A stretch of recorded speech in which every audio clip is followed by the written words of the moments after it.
Zee 24 Taas एक पाऊल पुढे। पाकिस्तान हा दहशतवाद्यांचा जणू अड्डाच बनलाय। कुख्यात दहशतवादी संघटना जैश ए मोहम्मदचा म्होरक्या मौलाना मसूद अझहर पाकिस्तानात आहे। त्याच्या सुटकेसाठी तर दहशतवाद्यांनी इंडियन एअरलाइन्सचं 814 या प्रवासी विमानाचं अपहरण केलं होतं। त्याला पाकिस्तान कधी भारताच्या स्वाधीन करणार हा खरा प्रश्न आहे। मौलाना मसूद अझहर भारताच्या मोस्ट वॉन्टेड यादीत हे नाव अगदी वरच्या क्रमांकावर आहे। हा कुख्यात दहशतवादी भारताला हवा आहे। कुख्यात दहशतवादी संघटना जैश ए मोहम्मदचा तो म्होरक्या आहे। पाकव्याप्त काश्मीरमध्ये मौलाना मसूद अझहर आजही सक्रिय आहे। भारतातील अनेक दहशतवादी कारवायांमध्ये मौलाना मसूद अझहरचा हात असल्याचं उघड झालंय।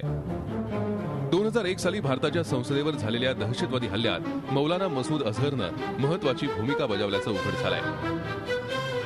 खरं तर 1994 मध्ये या कुख्यात दहशतवाद्याला जेरबंद करण्यात भारतीय तपास यंत्रणांना यश आलं होतं।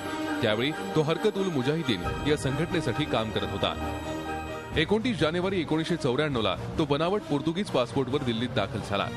दिल्लीतून तो थेट काश्मीर खोऱ्यात रवाना झाला, पण 16 फेब्रुवारीला त्याला अटक करण्यात आली। मसूद अझहरच्या सुटकेसाठी त्याच्या साथीदारांनी काही परदेशी पर्यटकांचं जम्मू काश्मीरमध्ये अपहरण केलं होतं, मात्र त्यांचा तो डाव फसला।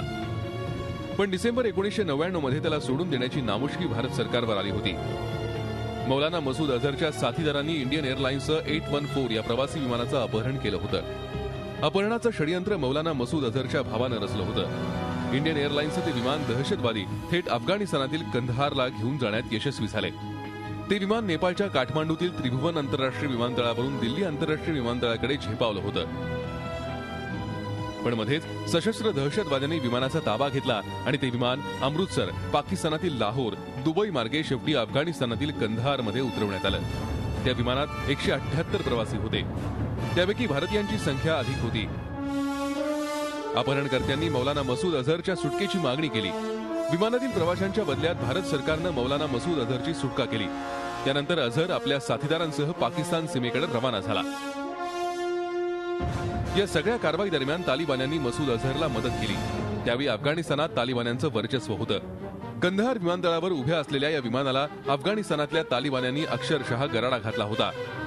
त्यामुळे भारताच्या मनात शंकेची पाल चुकचुकली। कंदहारमधून मौलाना मसूद अझहर थेट पाकिस्तानात रवाना झाला, पण तो पाकिस्तानात आला नसल्याचा कांगावा पाकिस्ताननं केला। पण त्यानंतर काही महिन्यात मौलाना मसूद अझहर पाकिस्तानातील मुझफ्फराबादमध्ये असल्याचं उघड झालं आणि पाकिस्तानचा खोटारडेपणा उघड झाला। भारतात दहशतवादी कारवाया करणारा मौलाना मसूद अझहर आजही पाकिस्तानातून सूत्र हलवत असून जोपर्यंत तो भारताच्या हाती लागत नाही तोपर्यंत त्याच्या जैश ए मोहम्मद या दहशतवादी संघटनेवर लगाम लावणं अशक्य आहे। झी 24 ताससाठी ब्युरो रिपोर्ट, मुंबई। झी 24 तास एक पाऊल पुढे।